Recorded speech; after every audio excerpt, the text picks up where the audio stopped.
Hey guys, welcome back to another blog और good evening आप सभी को। क्योंकि मैं इस वीडियो को भी शाम को शूट कर रहा हूँ, क्योंकि मैंने आप सभी से इंस्टाग्राम पे मैंने सभी से वादा किया था कि कल वीडियो आपको मैं अवेलेबल करा दूंगा, बट ऐसा हो नहीं पाया क्योंकि यहाँ पे मेरे गांव पे जहाँ मैं हूँ वहाँ पे इंटरनेट का सुविधा उतना बेहतर नहीं है। तो ये सब तो चलता रहेगा। चलिए पहले शुरू करते हैं इस टॉपिक को। आखिर आखिर मेरे अफगानी दोस्त से बात क्या हुआ। तो अफगानी दोस्त इसलिए कर सकते, बहुत सारे लोगों के मन में सवाल होगा कि अब ये अफगान से के लोग से कैसे मिल गया और क्या चीज़ है, मतलब इसके पीछे का बहुत लोग सोच रहे होंगे कि अफगानी से कैसे दोस्त हो गया। और ये सवाल बहुत लाजमी है, सिंपल भी है और इसका जवाब भी बहुत सिंपल है। जस्ट दरअसल मैं जो मुझे शुरू से फॉलो करते आया यूट्यूब पे मुझे जानता हुआ, क्योंकि मैं मुंबई में रहता था और मैं वहीं पे कोविड की वजह से मैं गांव पे हूँ। 2 साल 1.5 साल से ऊपर हो गया मुझे गांव पे रहते हुए, और मैं मुंबई में रहता था जब कोविड जब शुरू हुआ था चला आया। बात है 2019 का जुलाई महीने का, जब मैं किसी काम से वर्सोवा गया हुआ था मेट्रो लेकर। तो मेट्रो लेकर जब मैं वापस लौट रहा था तो शाम का समय था, और मैं क्या किया कि जैसे मुझे जाना था नाला सुपारा जाने से के लिए 2 ट्रेन जाती हैं, एक स्लो एक फास्ट। बिरार वाला पकड़ के जाना पड़ता था। एक ऐप आता है मुंबई में, आप सभी जानते होंगे जो मुंबई से बिलोंग करता होगा। वो ऐप मैंने यूज किया तो मालूम चला कि प्लेटफॉर्म नंबर 1 पे एक फास्ट ट्रेन आने वाली है 40 मिनट के बाद। और मुझे कुछ ज़्यादा तेज़ी तो था नहीं, और मैं सोचा कि फास्ट ही पकड़ के मैं वापस नाला सुपारा जाऊँगा, क्योंकि कम समय में वो जल्दी पहुँचा देगा। और स्लो पकड़ूंगा तो बहुत ही वापस भीड़ होता है, हर स्टेशन पर लोग चढ़ते तो भीड़ ज़्यादा होता है। तो इसी दौरान मैं जाकर प्लेटफॉर्म में एक पे बैठ गया। तो इसी दौरान देखा कि एक लड़का मुझसे कम से कम 20-25 फुट की दूर पे, एक लड़का, मतलब मैं बैठा हुआ था जहाँ से वहाँ से वो खड़ा हुआ है, और वो कोई ट्रेन आ रही है तो वो जैसे चढ़ने जा रहा है ना, तो भीड़ मतलब वहाँ पे बहुत ज़्यादा हो जा रही थी, तो फिर अपने आप को बैक कर ले रहा था। मैं ऐसे 2-3 ट्रेनों में देखा बार बार वो कर रहा था, तो मुझे पूरा चिट्टा था पूरा। उसका जो कपड़ा था मुझे बहुत ही मतलब अट्रैक्टिव लगा, जैसे कि अफगानी कपड़ा आप देखे होंगे, पठानी कपड़े लोगों उन लोग कपड़ा होता है उस तरह का पहना हुआ था और कैप लगाया हुआ था। तो मैं गया उसके पास गया, बोला कि भाई कोई प्रॉब्लम है। तो वो मुझे पहले स्माइल पास किया, तो मुझे समझ नहीं आया भाई इसका लैंग्वेज। तो बहुत कुछ देर बाद वो धीरे धीरे मतलब वो भी खुलने लगा, और उससे मैंने नाम पूछा तो वो बहुत उसका वियर्ड नाम बताया, रहमतुल्लाह खां। उन लोगों का जो बोलने का जो तरीका है ना बहुत ही थोड़ा हार्ड है, मतलब जो भारीपन आता है, मतलब बोलते हैं तो रहमतुल्लाह खां। तो मैं बोला कि ओके। तो मुझे इसको समझ नहीं आया, मैं उससे पूछा कि क्यों नहीं चढ़ रहे हो। तो उसको हिंदी मतलब हल्का हल्का बोल ही दे रहा था, अच्छा खासा मतलब बोल ले रहा था। क्योंकि मुझे पूछा क्या करते हो, तो बोला कि मैं अंधेरी में किसी इंस्टीट्यूशन का नाम बता रहा था। वो वहाँ पे हिंदी और म्यूजिक क्लास ले रहा था, क्योंकि उसको म्यूजिक से में ज़्यादा रुचि थी और कल्चरल उसका इंटरेस्ट था। तो वो सीखने आया था, वही मेरी पहली मुलाकात थी। उसके बाद से मैंने उसके से कोई अटैचमेंट मतलब उससे मेरा पर्सनल कोई भी अटैचमेंट मत था नहीं।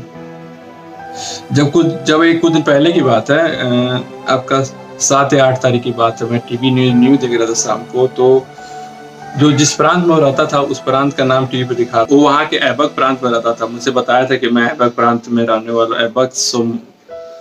ऐबक सोमानिया ऐसा कुछ उसका मतलब प्रांत का ऐबक उसका मतलब का सिटी का नाम है। आप गूगल कीजिएगा आपको ऐबक मिल जाएगा। तो मुझे उसका नाम था हेमतुल्ला, मतलब ऐसा बोला था मुझे। मतलब अच्छे से याद था। तुल्ला खान। खान तो इंडिया में भी सरनेम इजीली लोग मुस्लिम लोग का नाम का सब टाइटल होता है, खान होता है अब इंडिया में। तो इसलिए मैंने उसको 9 तारीख को मैं उसको सुना कि वहाँ पे उसके मतलब जो उसका प्रांत है, मतलब उसका सिटी है, उसको लोग कैप्चर कर लिया है लो तालिबान लो। तो मुझे याद आया सडन कि मेरी उससे मुलाकात हुई थी। तो मुझे अब मैं क्या किया कि हाँ ना देखा था, और मैं इस सब में थोड़ा ज़्यादा इंटरेस्ट रखता हूँ किसी को खोजने में। तो मैं क्या किया, उसको सबसे पहले फेसबुक और ट्विटर पे सर्च करना शुरू किया। वहाँ सर्च किया, 9 तारीख को सर्च किया, 10 को सर्च किया पूरे 3 बार मुझे, और 11 तारीख को भी सर्च किया। तो मुझे ट्विटर और फेसबुक पे कोई कुछ नहीं मिला। और मैं लास्ट में से, क्योंकि वहाँ पे नॉर्मल है कि ट्विटर और फेसबुक ज़्यादा यूज होते हैं इंस्टाग्राम के मुकाबले। इंस्टाग्राम वहाँ पे पॉपुलेशन का 1.5 से 2% ही यूज होता है। तो मुझे लगा कि ट्विटर और फेसबुक पे जरूर कहीं ना कहीं मिल जाएगा बंदा। तो मैंने उसका नाम लिखा हिम्मतुल्ला खान। मतलब उसके मतलब पहले तो उसका नाम मुझे क्लियर नहीं था, क्योंकि उसका जो बोलने का उच्चारण था हिम्मतुल्ला, मतलब अजीब बोला था मुझसे। तो मैंने मैं थोड़ा मुझे ज़्यादा मेहनत करना पड़ा क्योंकि उसका नाम मुझे क्लियर नहीं था और थोड़ा मुझे ज़्यादा हार्ड वर्क करना पड़ा थी उसका नाम को क्लियर करने में। मैं जितना भी एच से नाम था मतलब मैं लगभग मैं सोची सब्ज़ी 2-3 दिन में सर्च कर डाला हूँ। और मैं इंस्टाग्राम पे जब सर्च करना 13 तारीख को शुरू किया इंस्टाग्राम पे सर्च करना, तो इंस्टाग्राम पे जब मैं सर्च किया तो 14 की शाम को वो बंदे का फ़ोटो मुझे मतलब मुझे जैसे मुझे याद था उसका चेहरा, लुक तो थोड़ा-थोड़ा मैच किया। तो मैंने उसको तुरंत इंस्टाग्राम पे मैसेज किया, भाई हेलो भाई कैसे हो? कहाँ हो? क्या कर रहे हो? ये सब इस तरह कम से कम 14 तारीख को पूरा दिन में मैसेज किया, 15 को मैसेज किया।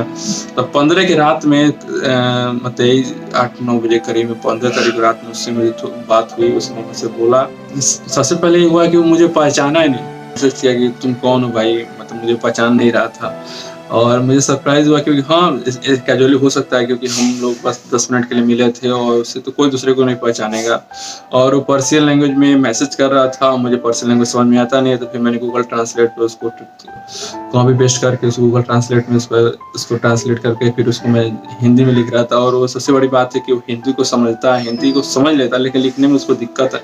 दोबारा मुझे पर्शियन लैंग्वेज में मैसेज कर रहा था। तो मैंने जैसे उससे पूछा कि कहाँ पे हो, कैसे हो, सेफ हो? तो उसने सिंपल सा जवाब दिया तो कि वो सेफ है और फिलहाल वो कजाकिस्तान में है और किसी कल्चरल प्रोग्राम के 3 या 4 अगस्त को चला गया था इराक मतलब अफगानिस्तान से छोड़ दिया था। लेकिन उसकी फैमिली अभी भी वो प्रांत में जिस प्रांत को 9 तारीख को कैप्चर किया गया उस प्रांत में उसकी फैमिली आज भी बिलॉन्ग कर रही है, पता नहीं। और उस लड़के के मुताबिक वहाँ पे क्या चल रहा है किसी को उसको कोई इन्फॉर्मेशन नहीं है क्योंकि उसके माता-पिता से भी उसकी कनेक्टिविटी कट गया है। लेकिन उसको ट्रस्ट है कि बहुत जल्द अपने माता-पिता से मिल जाएगा क्योंकि 20 साल पहले भी उसके माता-पिता वहीं पे थे तालिबान का जब राज चलता था तो इसलिए कहा था कि क्योंकि हम लोग वो लोग तालिबान के फेस को देख चुके हैं तो इसलिए वो लोग नॉर्मल मतलब हम लोग के लिए बोल रहा था कि मुझे नॉर्मल है।